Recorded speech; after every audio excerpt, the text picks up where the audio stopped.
Do you feel it, don't you? The tension in your chest that appears out of nowhere. The racing mind, as if it's trying to escape from something you can't even name. The constant fear that something will go wrong, even when everything is fine. And worse, no one around you really understands what's going on inside you. You smile, say that everything is okay, but inside it's as if you're screaming and no one hears. Now stop for a second.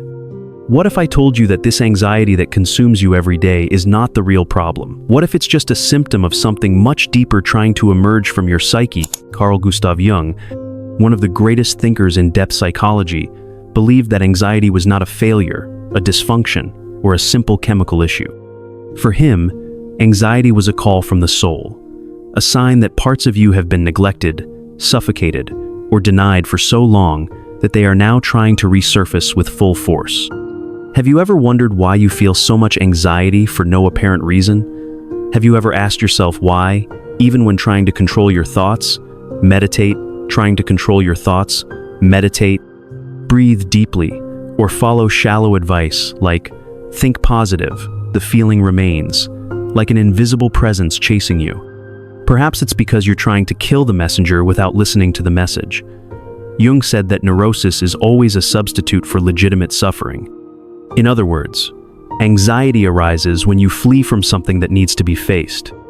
An old pain, an uncomfortable truth, a part of you that you locked in the basement of your mind, thinking you would never have to confront it again. But the psyche has a different plan, and anxiety is the alarm. This video is not a shallow self-help manual. I'm not here to tell you that everything will be okay, because it might not be if you keep ignoring what your soul is trying to say. This video is a mirror, and if you have the courage to look into it until the end, you might find something that no one has ever shown you, the true meaning of your anxiety, and how it can transform from enemy to guide. So, the choice is yours. Will you continue to run away, or will you look into the eyes of what haunts you? The anxiety you feel is not random. It didn't come out of nowhere, and definitely it is not just a chemical imbalance as you have been conditioned to believe. For Jung, psychological symptoms are symbolic expressions of something happening deep within the psyche, and anxiety, in particular, is a sign that you are at war with yourself. But it is not a conscious war. It is an underground archetypal conflict between the forces that shape who you are and who you pretend to be. Jung believed that within every human being, there are universal archetypes, primordial images that inhabit the collective unconscious. They are not just mythological figures or beautiful symbols. They are living forces that shape your thoughts, emotions, decisions, and deepest fears. When these archetypes come into conflict, you feel it. When you deny one of them, when you reject the shadow, the self, or the call of the inner hero, your psyche does not remain silent. It screams. And the most common form of that scream is anxiety. Anxiety is not caused by overthinking.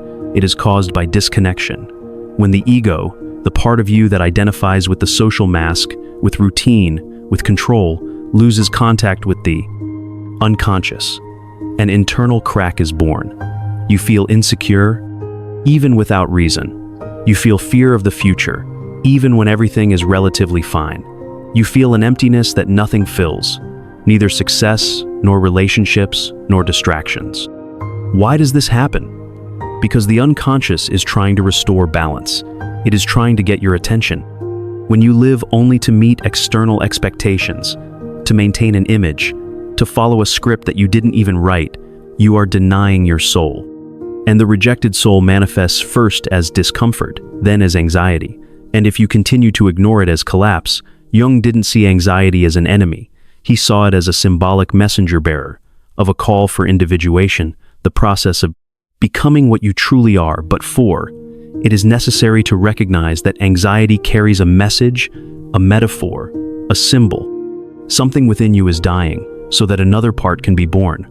But the ego fears this transformation and fights against it. This is the true battlefield. Do you feel like you are losing control? Perhaps it's because you never truly had control, only the illusion of it. What anxiety is trying to show you is that there is an abyss between who you are and who you are being. And as long as that abyss is not faced, the emptiness will only grow. But what exactly is in that abyss? What is being denied, repressed, forgotten? In the next section, we will go even deeper to the darkest point of your psyche to understand the relationship between anxiety and the shadow. And perhaps, by facing it, you will understand why your anxiety never wanted to destroy you, but rather to awaken you. If this content is making sense to you, click the subscribe button and subscribe to the channel. Thank you for your support, and subscribe to the channel. Thank you for your support. You were educated to be acceptable. From an early age, you were taught that certain emotions were ugly, that certain thoughts were shameful, that certain impulses needed to be suppressed.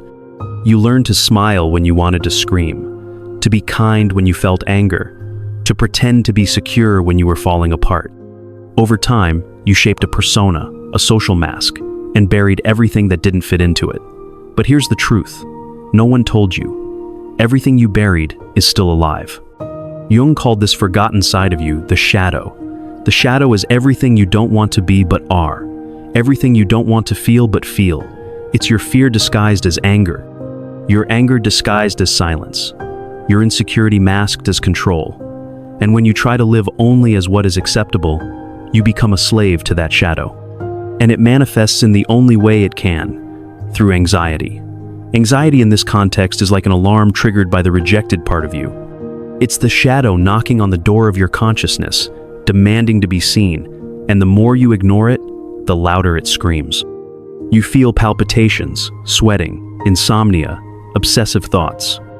But you don't understand why, because you're looking at the symptoms, not the root. And the root is in the unconscious, where the shadow resides, repressed, suffocated, hungry for recognition.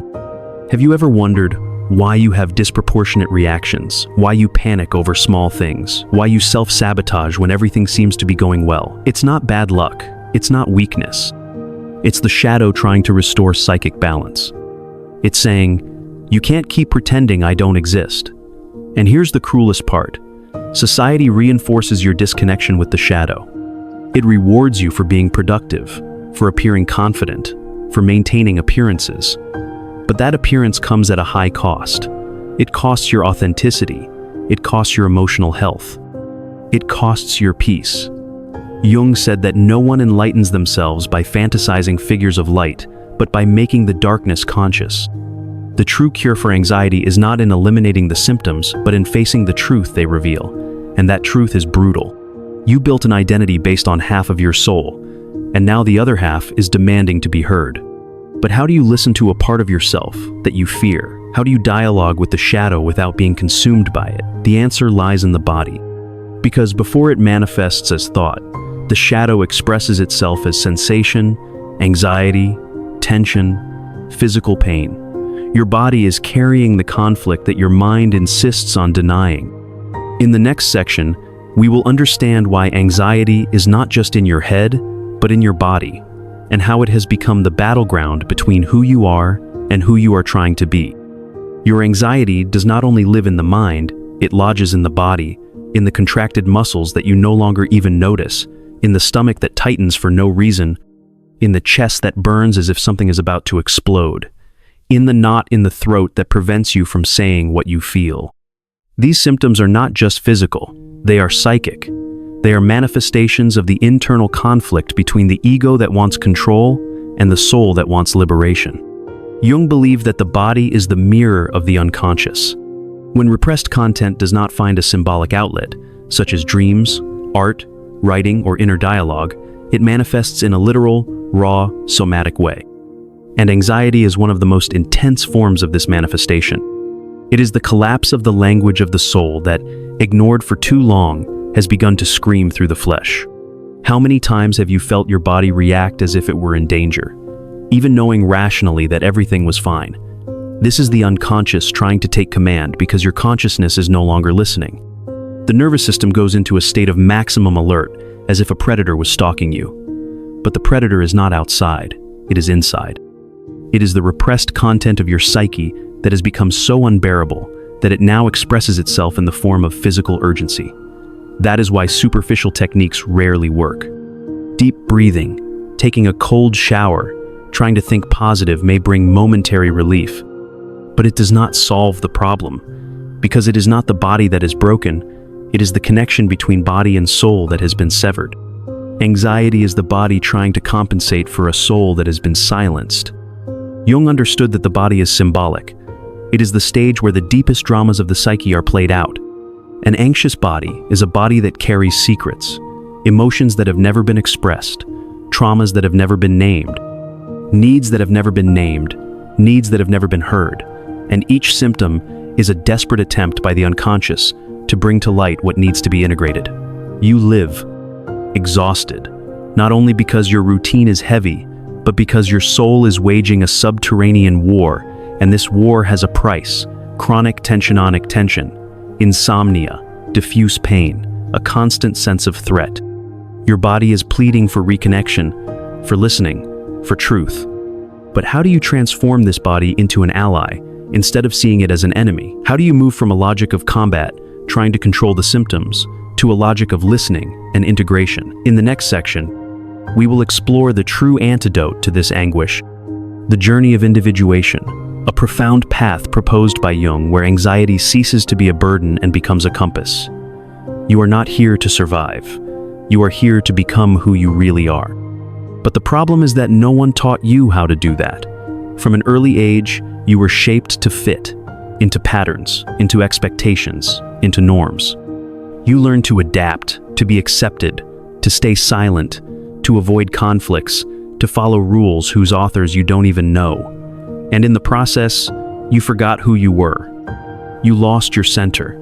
And it is exactly there that anxiety is born, in the space between your authentic self and the self manufactured to please. Your authentic self and the self manufactured to please. Carl Jung called the path back to oneself the journey of individuation. And don't be mistaken, this has nothing to do with selfishness or superficial self-assertion. Individuation is a deep, sometimes brutal process of reconnecting with everything you have rejected in yourself. It is the rescue of your wholeness, and it is this rescue that begins to dissolve anxiety, not as a symptom to be fought, but as an alert that has finally been heard. To individuate is to accept that there are parts of you that have been forgotten, wounded, silenced, and that they are begging to return. It is to face the shadow, to recognize the masks of the persona, to understand the archetypes that influence your most intimate decisions. It is to stop asking yourself, how should I be? And start asking yourself, who am I really? But don't think this path is easy. It is a descent, a confrontation with old fears, painful truths, unresolved choices. It is to strip away the idealized image you have built and face the fragmented being that was left behind. Anxiety in this context is not the enemy. It is the guide. It points to the areas where you are still living half-heartedly, where you are still pretending, where you are still afraid to be who you are. Jung said that healing happens when the individual becomes who they are. This means abandoning the desire to please, to control, to meet external expectations. It means making peace with your history, with your traumas, with your light and your darkness. It means integrating, not excluding. And in doing so, something profound happens. Anxiety begins to dissolve, not because you have defeated it, but because you have finally understood what it wanted to say. It was not a problem. It was a map, a call, a push from the soul saying, wake up, come home, be whole. But the question now is, how to do this in practice, how to get out of autopilot and start this journey in a real way, how to transform suffering into symbol, how to communicate with the unconscious without being swallowed by it. In the next section, we will explore the tools that Jung left for this reconnection: symbolic rituals, silence, dreams, and the power of solitude. Forgotten tools in a world that only knows how to rush, but which may be the key to your inner freedom. You have been conditioned to seek quick solutions. Be the key to your inner freedom.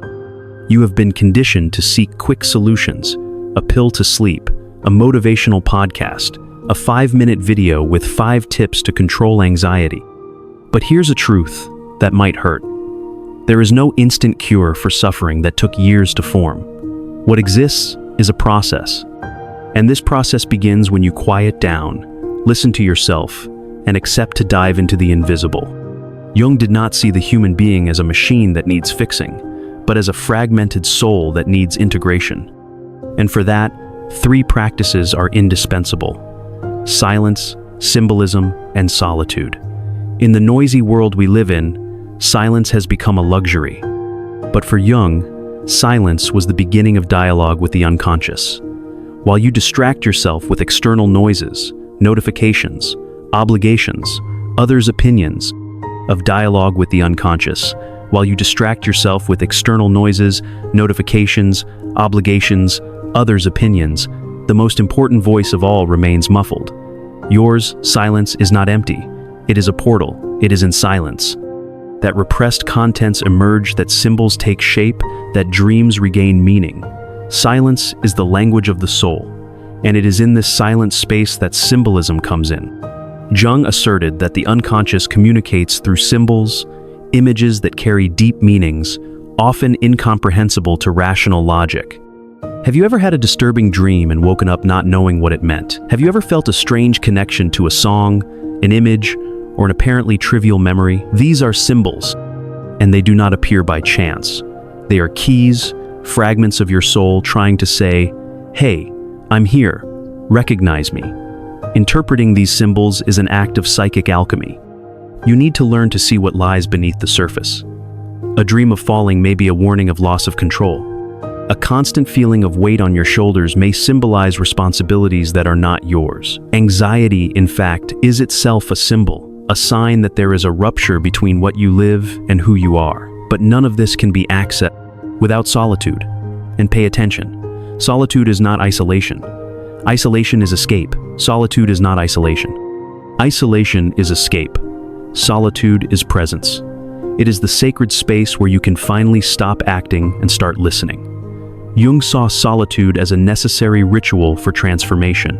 It is in solitude that the ego loses, the illusion of control, and the self begins to manifest. It is in solitude that dreams are revealed, symbols are organized, and internal chaos finds meaning. Silence, symbolism, and solitude. These are the tools of the true alchemist of the soul. And if you really want to break the cycle of anxiety, you need to stop seeking answers outside and start listening to what is emerging from within. But understanding all this is still not enough. Because now comes the hardest part. To act, to integrate, to live the change. And for that, you will have to make an uncomfortable choice between continuing to pretend that everything is fine or finally taking responsibility for your own transformation. In the next and final section, we will reach the end point of this journey. The decisive moment when you look at your anxiety and understand that it was never the villain of your story, it was your teacher, and now it is up to you to decide, will you continue to run away or will you finally face the truth? It's time to stop deceiving yourself, to look at your anxiety, not as an unfair burden, but as a brutal mirror that life has placed in front of you. Everything you have felt up to this point, the tightness in your chest, the silent anguish, the feeling of about to crumble, were not failures. They were signs. Internal screams begging for reconnection, for wholeness, for truth. You have spent your life trying to fit in, trying to be enough, trying to look good, but anxiety doesn't want you to look good. It wants you to be. It didn't arise to destroy you. It emerged because something inside you was already broken and needed to be rebuilt. And that process hurts. It hurts because it requires detachment. It demands the renunciation of masks, of roles, of old versions of yourself that you carried just to survive. But you didn't come here to survive. You came to live deeply, to become what you always were, before the world shaped you with fear and conditioning. And that's exactly why Jung said, "What you resist persists. What you accept transforms." Anxiety is persistent because you are still resisting your truth, your shadow, your legitimate pain. But the turning point is this: when you choose to accept the call of your soul, instead of continuing to flee from discomfort, now the choice is before you. You can continue seeking distractions, fleeing from yourself, numbing yourself with temporary solutions, or you can for the first time stop, breathe deeply, and begin the real process. Deep, symbolic, transformative. Not because it's easy, but because it's necessary. because your soul is already tired of living half-heartedly. If this video touched something within you, I want you to write a simple sentence in the comments. I choose to look within. It's not just a sentence, it's a commitment, a pact with yourself. And more than that, share your experience. Your voice can be the mirror that someone needs to awaken. And if you've made it this far, don't stop now. The next video is also part of this journey. And trust me, it's important. Because transformation doesn't happen in a single moment. It happens when you keep going, even when everything in you wants to give up. So click on the next video. The journey is just beginning.